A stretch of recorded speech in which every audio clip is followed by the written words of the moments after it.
Any mistakes were made were innocent, not deliberate, and I think people should take account of the fact that there's been no advantage to Glentoran out of this situation in any way whatsoever.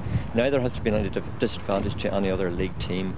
So in terms of league and league points deduction, you have to say that it's pretty severe. It's still worth some examination in terms of the spirit of the law as opposed to the letter of the law.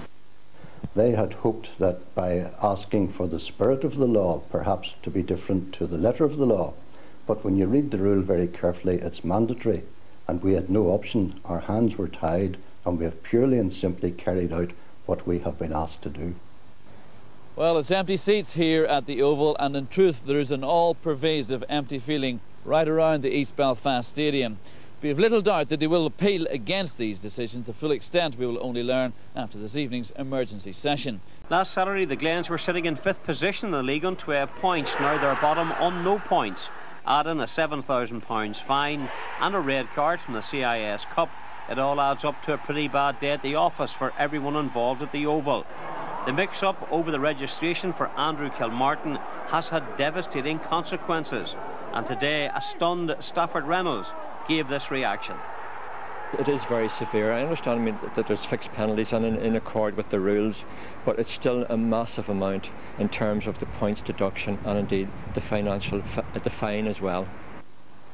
The club has admitted the error over Kilmartin. He was a professional who played for the Glens as an amateur, and that technicality has cost him dearly. The league accepted that Glentoran had acted in good faith, but they had to abide by the rules.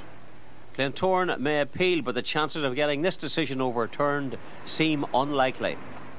The Irish League Rules Revision Committee are part of the Irish League, and that's why they are there. They're in place to make these decisions, and I don't think an appeal will work. It's now emerged that UEFA are unlikely to impose further sanctions, as Glentoran lost their European games in which Kilmartin was playing. Bottom of the league, pointless. The message from the Oval is that the season is far from over. I know there's enough resolve within our support and within our excellent team and our team management to overcome that. We will still be out there competing, you can be absolutely certain of that.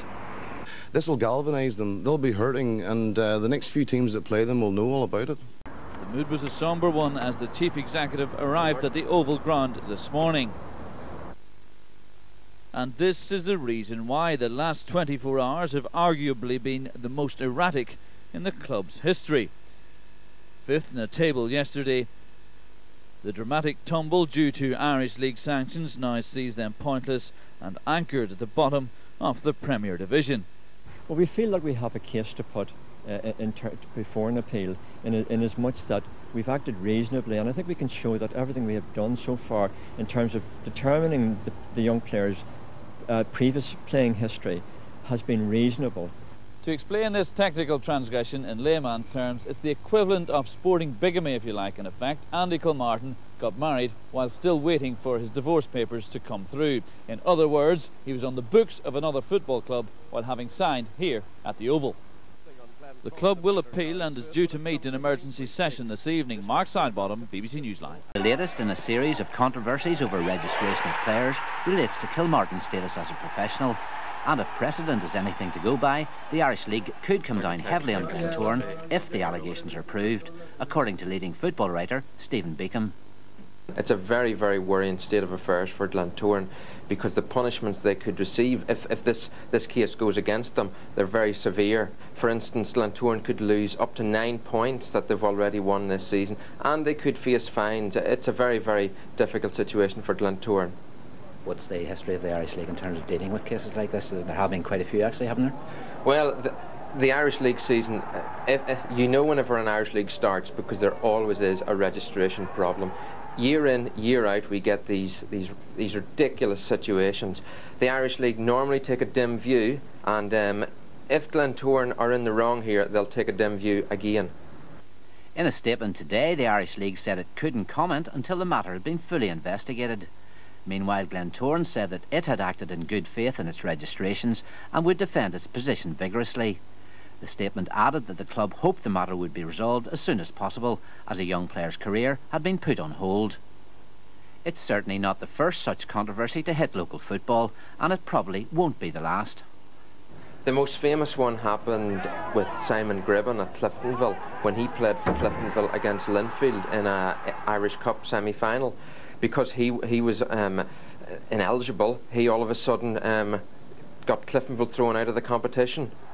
In the meantime, Glentoran will have to do without Kilmartin, starting with Saturday's big game with champions Portadown. But the fallout from the incident has left red faces both at the IFA and the Irish League, with many local journalists calling for heads to roll. The weekend newspaper headlines said it all. The IFA directly in the firing line over the Kilmartin affair. First they had the points taken off and now returned after a new FIFA directive cleared the club of any wrongdoing. The only problem, the directive came into being in March 2001. Well, as far as I'm concerned, the Irish League did over and above board here. This FIFA rule, they talk about it at the IFA, they say it's a new FIFA rule. This FIFA rule actually came into operation in July 2001, yet the Irish League weren't informed by the Irish FA of this rule. It is the Irish FA's duty to inform the Irish League. So as far as I'm concerned, the Irish League can say, yeah, we did what we had to do by docking Glentoran the 12 points in the first place. Glentoran, how aggrieved are they feeling right now because they have had to go through all this pain? I'm very happy for the players that they've got their 12 points back, but I'm sure they'll be looking at the Irish FA too and thinking, what is going on? Angry words, but it was smiles all the way at the Oval on Saturday. The 2-0 victory over Glenavon now puts Glentoran top of the pile, a point clear of Portadown with the game in hand. On the field, the game goes on, but the question marks remain over sections of the IFA management. The Irish League have looked stupid here, and the IFA have made them look stupid, but let's not take it returned. There was a party mood at the Oval. Some fans got footballs. Those points were more important. I'm glad the points are back. It means it puts us back on top where we should be. We got them back, and that's what it's all about. And sure, we're going to win it now, hopefully. Justice has been done, but quite honestly, the IFA should be honestly looking on their house and getting it in order and leaving the clubs alone.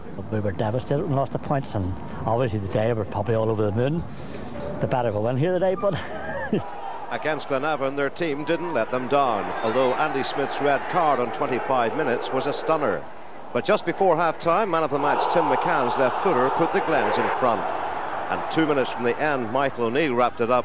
A great 2 days for Glentoran.